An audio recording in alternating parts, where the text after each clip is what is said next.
Thraund here, and I am proud to say that we received our Dacian Falx. It was paid for to be delivered to us by James Jenkins, and I would like to thank him for that. We've been wanting to test one of these legendary blades of antiquity for a very long time.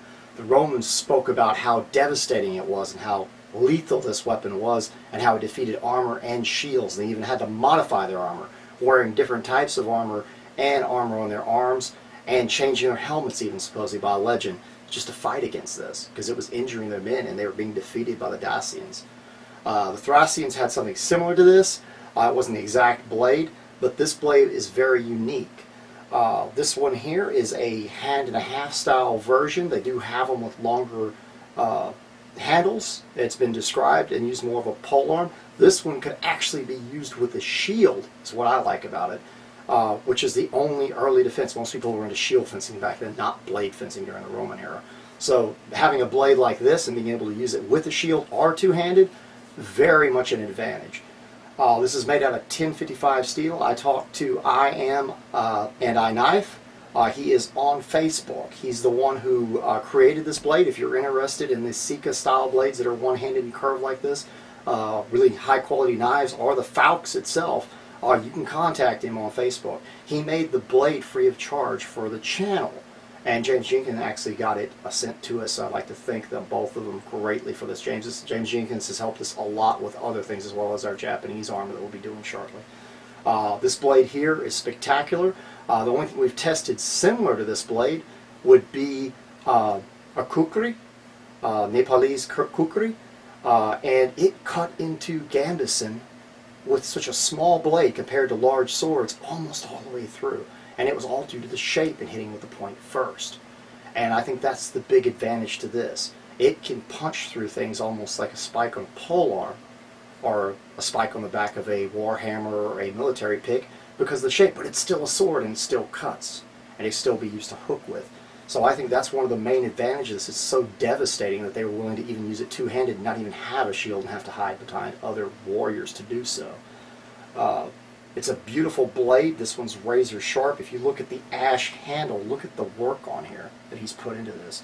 I mean, this looks like something you could see out of antiquity. Looks like something the Dacians would have used against the Romans. I'm very impressed with it. And believe it or not, in the game that we've reviewed, Maferog, which Varg's done a lot of research on ancient weapons, he actually favors these blades in the game and gives them bonuses against armor because they can reach over armor to hit the guy, and they have more piercing ability and ability to damage the armor itself and the person. So if that gives you any idea how they were thought of in antiquity and how he's reviewed them. But anyway, we need to get started. I've even got an armor test planned with a helm on one of our gel heads and several other things to cut. This is just an initial video. We're going to be doing an entire series with this blade and comparing it to other blades. So let's get started. Alright, we're out here with our analog ballistics gel head. What I have done is I have put on our old World War I helmet. It's a helmet to stop shrapnel. And it's made out of about 16 gauge steel. I'm guessing on that. I believe it's about 16 gauge. It's a soft steel. So it'd be very much like iron back in the day. Like the helmets would be real close to like a old Roman helmet. And the idea here is, with the way this is shaped and the design of the Dacian Falx, I honestly believe the stories of it punching holes in armor. Depending on how thick the metal is, this is very much like a warhammer or the back of a warhammer military pick, the actual spike, or like the Kusarigama or anything like that that's able to punch holes in metal. And that's what you see here. This is one of the most offensive blades. So since we know that, and from our previous testing, we think that it's a good possibility the stories were true about helmets being no match for it reaching over the top of shields and sticking in people's helms, possibly deep enough to kill them. So we're going to try this out and see how well it penetrates, or if it penetrates at all.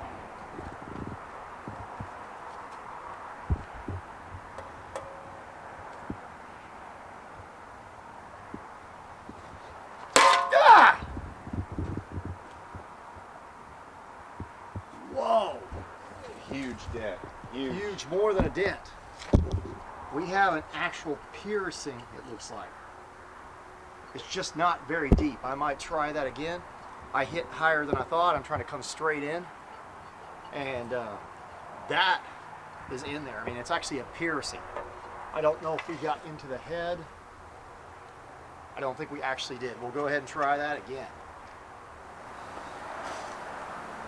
Ah! I think you Robin Hooded it. I hit real near it, but we have a piercing. That piercing went through. Now, we need to find out how deep. These holes are going through the top of the helm. That one's through. We have a hole into the actual skull. We actually made it through this and cut into the skull. That is not bad at all. You can see the actual cuts through the top of the helm right here. So that to me is extremely impressive. That's acting like a spike on the back of an actual pole arm. We're actually getting a cut into the metal, and it's a deep enough piercing. That one made it into the skull. I can actually feel it in the top. Now, we don't have blood leaking out, but I have no doubt we probably would if you could tilt the head over, which of course it's set up here right now. We're going to be able to tilt it over, but otherwise we're not going to see the blood just drip out of that little hole. That's a hole into the actual cavity of the skull. I think that's extremely impressive. I honestly believe in my mind that helm that we used, I believe that it was equivalent to like an old Roman helmet, very close to some of the helms that they might have worn during that time period. So that means if you had a helmet that was a little bit close to your head, because I had the straps in it, but it was a little bit close, and it hit just right, it could compress, punch through there and into your skull. Most swords of that time period or axes wouldn't have done that easily unless they had a specific shape for that, like the tip of this. Let's go ahead and see what it would have done without the helm. What if the man was just, some light protection or just a plain head? Let's see what happens.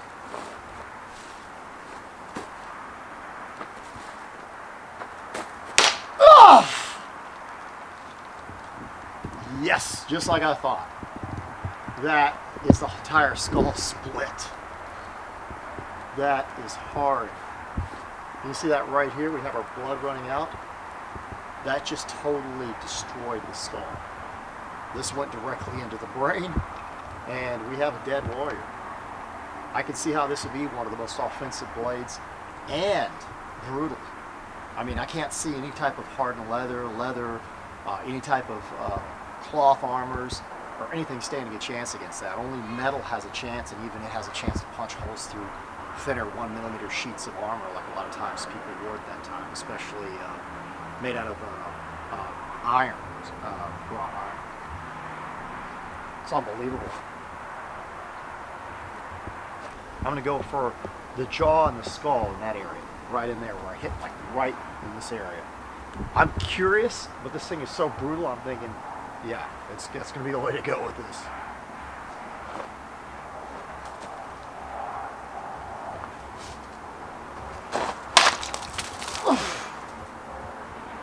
Oh, I cannot believe it. It's cut.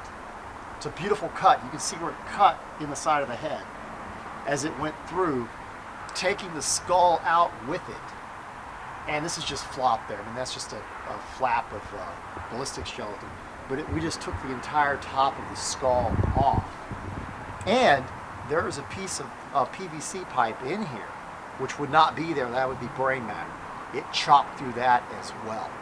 So it cut all that clean off. We normally don't see swords. I know this is a hand and a half, or it could be used one-handed or two-handed, but it's like a hand and a half sword. So it had the power to cut the entire top of the skull completely off. I was extremely impressed with the way it performed without the helm, chopping straight down, how the way it just split bone and separated the skull. But that's a clean cut off the top. We capped it and took the entire top off the head. And we cut through the jawbone that we have in here, if I'm not mistaken. Part of it, a little of it. I was going to aim a little bit lower, but still, that was impressive. I love it. This blade is so brutal. I'm going to go ahead and I'm going to try aiming for, so we want to hit that jaw. I'm going to come in and I'm going to try to hit the jaw and just rip through it. I think that'll be a good attack, and we're using the tip of the sword and attacking straight.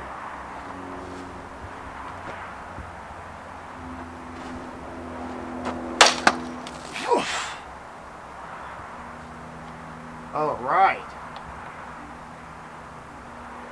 We busted the jaw, like I was saying, in this area.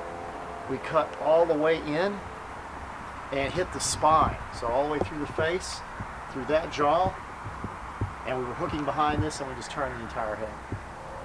That is a nasty cut. As deep as that is, that's all the way through. And we hit the actual spine in the back. And it feels like we actually scored it and cut into it. It's a lot of gel. And we also shattered part of the skull right here, and then the actual jaw and part of the skull as it went through. Extremely impressed with that. That tip is brutal. I mean, I can't see anything stopping it. Beautiful slice. I think what we'll do is just go for a good old-fashioned decap. I'm going to go ahead and just come straight across. I'll continue using the two-handed because I think it feels very well that way, and it's not really a defensive blade anyway. I guess you could use it with a shield, but I want to try it that way and see how smooth a cut we get across with this curved blade.